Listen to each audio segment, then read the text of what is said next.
Welcome to In the Lobby, a brand new vertical of the Friday Reporter. I'm Lisa, your guide to where policy meets persuasion and strategy shapes society. Each week, we're pulling back the curtain on the fascinating world of lobbying. We'll sit down with some of the sharpest minds in the industry, those who navigate the intersections of government, business, and advocacy, to learn about what's driving decisions in Washington and beyond.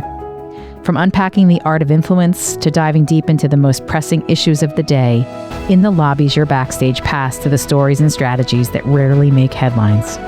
So grab a seat, settle in, and join me as we explore the power of connection, the pulse of policymaking, and the people behind the process. Let's get into it.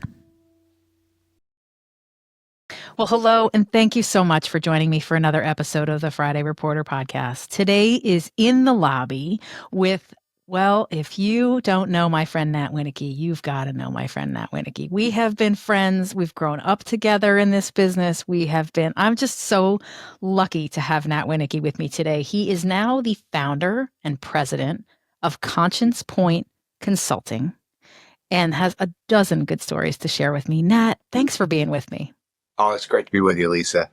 Tell me, you were just about to get into it, and I want you to tell me on camera and on recording, where is Conscience Point and why did you choose that name? So everybody has a happy place, and Conscience Point is my happy place. It's a little spit of land on the east end of Long Island where I grew up, where the English settlers reportedly first landed in New York State. There's a rock there with a plaque on it, and I don't think anyone actually believes that's where they first landed, but that's what legend has it. And that's where I take my family and friends. We go clamming nearby and fishing, and it's just if I had to pick one happy place in the world, that would be the one. And the best part about it is that in this business, and probably just about anywhere else, your brand is your name, right? So if knowing that the business that you've started for yourself takes you to your happy place, well, then that's a great way to get started. But you've only been at this for a little bit of time. You have been in the wide world of lobbying for a lot longer than Conscience Point has existed. Tell me a little bit about your background. How did you get started in this world? Yeah. I had no thought of getting into the political public policy arena. It was my job right before I came to Washington, D.C., I was driving a taxi. No way. In New York? Yeah, in New York, Long Island. It wasn't New York City. I had been living in Russia for a year studying, and I came back, and the only people that cared if Nat Wienecke had a job were my mother and father. And no one else on the planet really gave a hoot. And so I needed to make some cash. So I was doing some bartending, driving a taxi, and a buddy of mine called me, and he had just finished a course at the Leadership Institute. It's a conservative organization that teaches people how to be engaged at all levels of politics, whether as a staffer or a political operative. And they had a congressional staff class. It's like, I just took this thing. You were made for this. You need to come down to D.C., stay on my couch. So a week later, I'm down in D.C. taking this course. I was like, this is exactly what I want to do. Got in my 1984 Toyota Corolla, drove back to New York, packed it full of my crap. And a week later, I was in D.C., on his couch, just literally knocking doors in the Cannon House office building saying, hey, please give me an internship. You don't even need to pay me. No way. Yeah. I ended up my first paid gig. I was at the Republican National Committee clipping newspapers. This is before computers. Why we call them clips, people. That's right. Clipping newspapers. And I did that at night from 4 to midnight. And I was interning on the Hill from 8:30 to 3:30. And then I'd bang over to the Republican National Committee and clip papers. And I did that for like 3 months. And then I got a job on the Hill working for my member of Congress from Long Island. And then, story goes on from there. 6.5 years on the Hill, 8 years with President Bush, JP Morgan, the insurance industry, and now my own firm. I love it. And you just described just about every one of our friends, at least the people in our sort of class of kids that came to town. I still like to think of us as kids anyway, knocking on doors. And really just the big piece of advice I give to even now, and I'm sure you do the same, just get here. Just get yourself here, start shaking hands, start getting coffee, start introducing yourself around, because there's no search website for the kind of work that we do. It's really still very much about retail, getting out there and introducing. How lucky for you, though, that you worked for your own member, because that's like a brass ring. I mean, a lot of times you end up finding yourself with another member that's not, because Long Island is not like any other place in the world. I mean, it's a little more like where I grew up than it is like Iowa or some of these other Yeah. places out west. So how cool for you that you were in the district office. It was great. Now, I was in the DC. I was in the DC I'm sorry, office. in the Yeah, DC office of the member. Yeah. Yeah, oh, in the district. Yeah, started there, and it was great until he got into a fight with Newt Gingrich and Tom DeLay and decided to switch parties Mm. and become. And he was the first Republican to become a Democrat since Watergate. And that was one of those moments in life where, being intentional in creating your network paid off for me, because I got hired very quickly by a congressman from Indiana. He had just become a committee chair. And, that was the one that really kind of set my mark for launching my career, and, working for a full committee in the House. And, you were talking to young people. One of the things I always advise them is being purposeful and intentional in everything that you do when you first get here. Mm-hmm. Be purposeful how you cultivate your network. Be purposeful who's in your network. Even your free time should be purposeful at that time in your life. Who are you vacationing with? Who are you having dinner with? Who are your roommates? How do you take your vacation? I mean, for 5 years, I never took a vacation. I would always go out on a political campaign. I saved all my leave on Capitol Hill, and I'd go out in a race. And had I not had that political network, I never would have gotten on the Bush campaign in 2000. Right. And that's really still very good advice. Yeah, you see a lot of staffers on the Hill. They're like, "Oh, I don't do the political side," and I think it's limiting, because half of this town is political and half of them are public policy. But it's the combined network that really can help you advance quickly. I love that advice. I love that you talk about taking your vacation and going out on a campaign. That's really how you and I first got to be friends. We were working at the U.S. Department of Commerce, saving up our vacation time to then go out for the midterms and work on these different campaigns. And, lots of our friends were not from the Northeast. There were so few of us from the Northeast in that office we were in. Lots of friends from Texas, lots of friends from the South. And here we were coming back from campaigns, and our friends I'll never forget the reaction, at least from one of our friends from Texas, who said, he stopped talking and he looked at me after I'd been out on the campaign and came back, and he said, "I never noticed you had such an accent." Because I had been back with our people in the Northeast, and I sounded like I was straight out of Bensonhurst, It's like, wow, you really have an accent. Get a few beers with me in New York City and my accent comes. Boy, right? Straight up the Parkway, straight up the Turnpike and onto the Long Island Expressway. What was amazing about those days, whether it was the Jersey crew or the New York crew, obviously both states are pretty darn blue states. And so there was like this refugee system of Northeastern Republicans, but we were all Bulldogs. And, once the folks from Texas or Florida or wherever, once they got to know us, they actually wanted us down on their races because we were taking no prisoners. And also, there's a give and take. There's like a lot of pride in every state that you come from. And I came to realize that those of us from the Northeast and our friends from Texas had the same sort of pride from where we came from. And once we realized that was the common thread between all of us, is that we were proud of where we'd come from, the friendships were bonded for life. But also, too, go ahead. I was helped that I married a 5th generation Texan. So all the Bush, Texas crowd, at least they'd look at me like, "New York, huh? Well, at least you married well."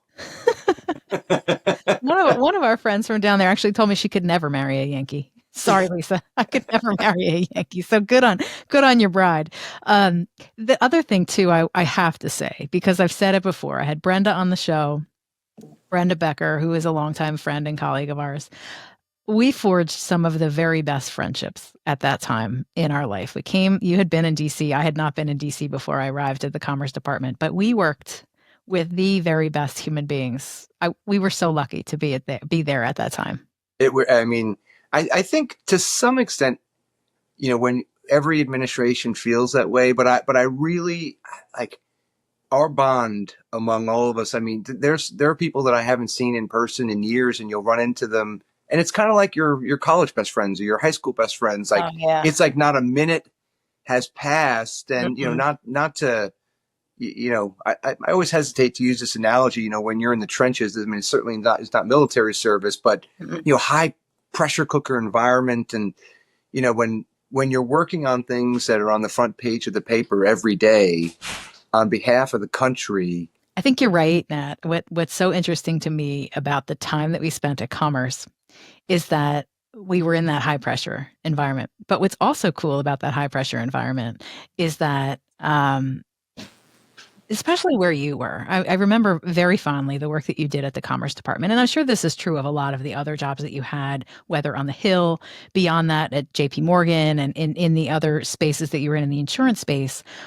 So much of what you did there really affected lives in a very positive way outside the Beltway. Like, I think about all the grants and all the work you did when you were at the Economic Development Administration in the Commerce Department.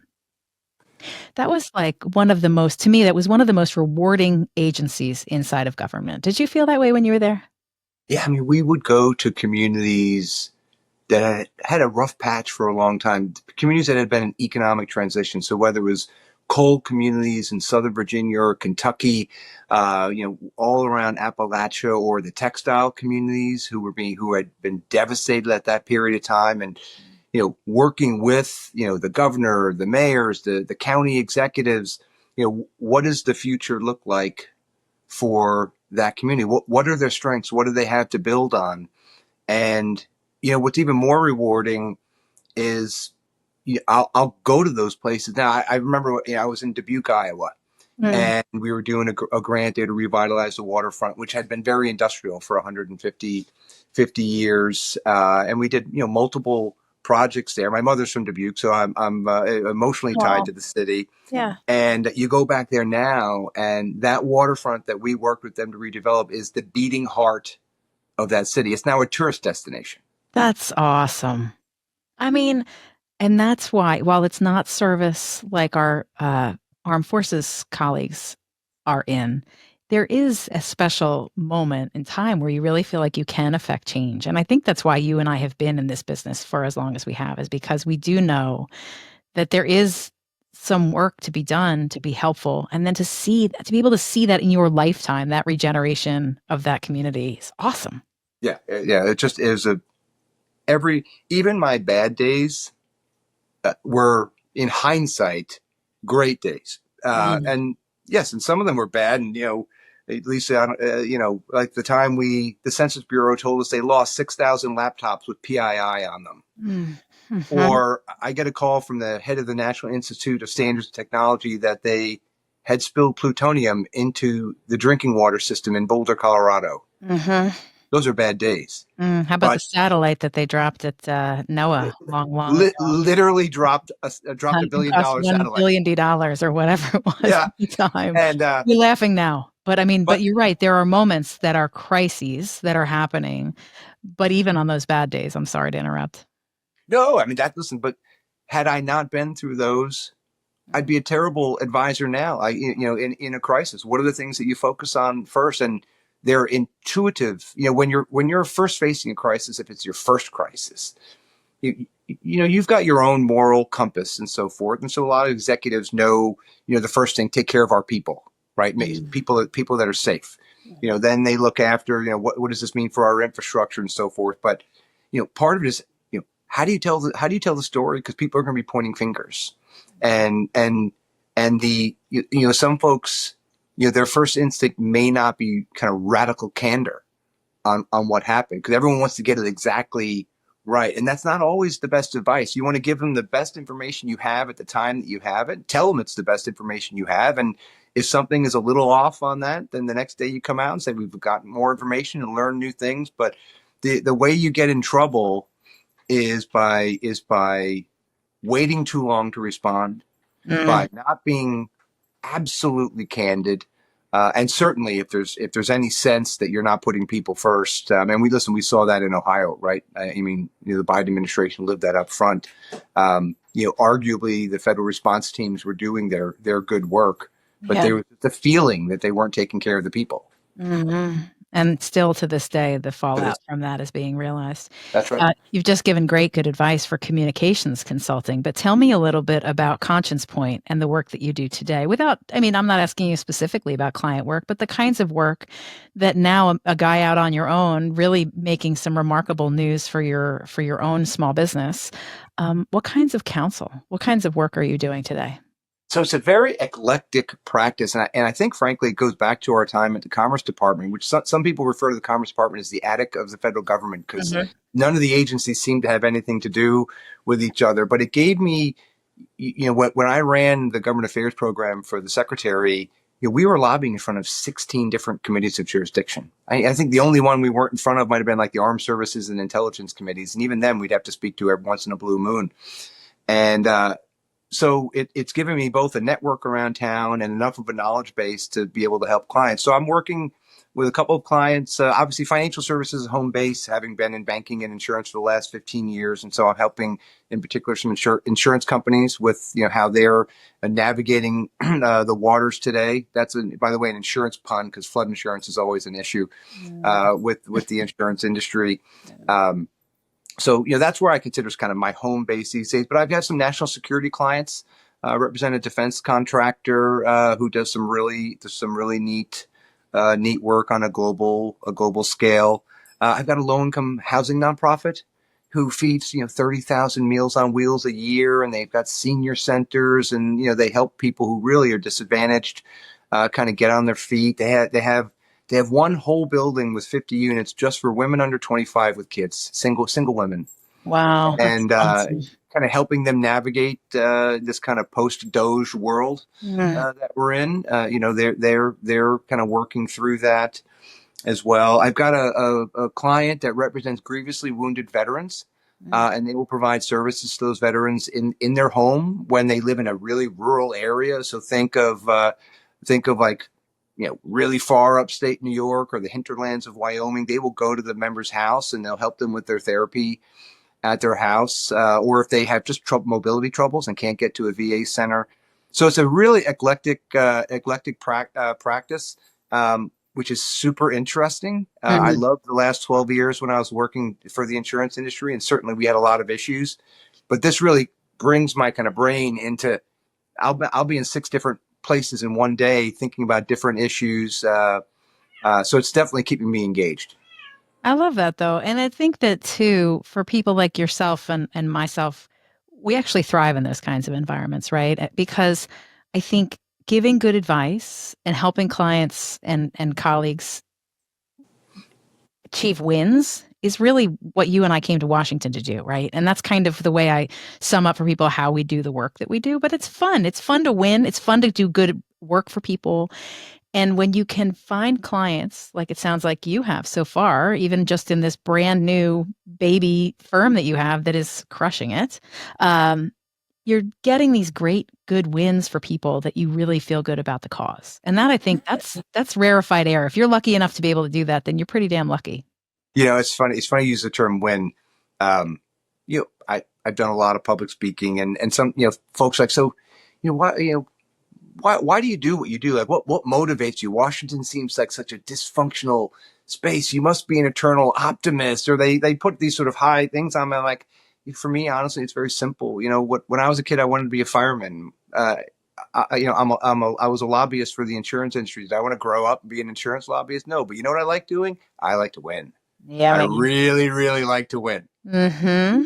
And because it's fun, and it's also fun because when the cause is good, you're on the right side of the fight, right? Yeah, I mean, the insurance industry is a noble industry. I mean, they're there when people are at some of the lowest points of their life, helping them put their life back together. So, I felt having a good, stable industry was something I could put my heart and soul behind. And not everyone has a perfect experience with their insurance companies. I think that that's the way the world works. But 99% of the people, it works great. And it's one of the things I'm so happy about my practice now is I have, again, I have clients that are serving, they're service oriented themselves in their businesses, some of them, and that gets me out of bed in the morning. The lobbying from the time you started till now has adjusted and changed. We're certainly in the friend making business, right? I mean, we're working with lots of people on both sides of the aisle. I like to ask in this conversation specifically how you define lobbying. A lot of people say to me, "Oh, Lisa, you're a lobbyist." Well, I'm actually not a lobbyist. I'm very close to what a lobbyist is in the public affairs space. So I'm curious when you get asked by people outside the Beltway to describe the kind of work that you do, other than liking to win, is there a specific way that you refer to lobbying? What is Oh, sure. lobbying to Nat Wienecke? Sure. Everyone, when they think about the First Amendment, thinks about the freedom of speech or the freedom of religion, but they miss the next part, which is the right to redress your grievances. And that's what lobbying is. There's something the government's doing or not doing that someone thinks they should be doing or shouldn't be doing. And the job of an advocate is to tell that organization's story in a way that's compelling to get the government to change behavior, again, to stop doing something or start doing something. And you mentioned kind of the current environment. Washington's always been a tough place, right? To look on the bright side, we haven't had we haven't had anyone caned on the Senate floor, since the Civil War, and it's a tough town. I mean, government is a substitute for violence, and we're pretty, other nations aren't as blessed as we are, and we certainly have our own warts that we have to bear as well. But fundamentally, what lobbying is about is ensuring that whatever it is you're talking about, that the member can relate to their constituents. I always say if it doesn't matter at home, it doesn't matter at all. That's And great advice.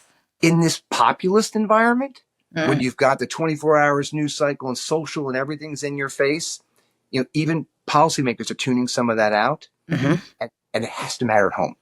Yep. So modern advocacy is not just it's not what people think of, like going from door to door in the office buildings, although that happens. You certainly have a lot of meetings. It's talking to voters who also care about the issue, making sure members of Congress or senators know that their voters care about it, because sometimes the voices of obstruction are louder than the voices for progress. That's so And true, though. Yeah. yeah, Wow. You're and right. the hard part is, unless something is immediate in someone's life, most people don't pick up the phone to call their congressman or write a letter, unless grandma needs her social security check or you've got a passport issue. Hmm. You know, it is actually not easy to proactively get people to register their views. Yeah, no, that's totally true. Although I wonder, it used to be, I think, a little more prominent. There used to people would be more likely to pick up the phone. It feels like things that are old are new again, and things that matter back home are have always been relevant. I always tell people that members of Congress, the first thing they read in the morning is not the New York Times or the Wall Street Journal. They read their hometown paper or they look at their hometown patch.com, Yeah. right? I mean, they are looking for what is the most immediate. They look at the letters to the editor. They look at the opinion editorials. Like, where is the sentiment at home? And I think you're absolutely right. Because if you can't distill it in a way that makes it relevant and important to the member, it makes it really hard to break through that noise. But I have another question for you too, Nat. I have always admired about you is that you're constantly learning. Like, you're an adult, you've been at this a long time, you have a lot of life experience. But it wasn't that long ago that you picked up and went and got another degree for yourself because you were, it feels to me, tell me if I'm wrong, but it feels to me like you are constantly in a state of learning and being open to new and what's next. Am I wrong about that? I've always had this feeling that if you're not learning, you're dying. Mm, And, frankly, I feel that way. I'm taking a free online class to learn more about how to use AI in the workplace smart. because we'll get surpassed if we don't figure it out. You're But right. yeah, at 40, I went back and got my MBA, and, I focused on data science and analytics, and I'm a lobbyist. Like, how is that applicable? It's actually very applicable because everything dealing with social media these days is actually data science and analytics, and it leads into all of that, and was super helpful in my career. Every day I know it's a good day if I have learned something, and most days I'll pick up a nugget here and there. Hmm.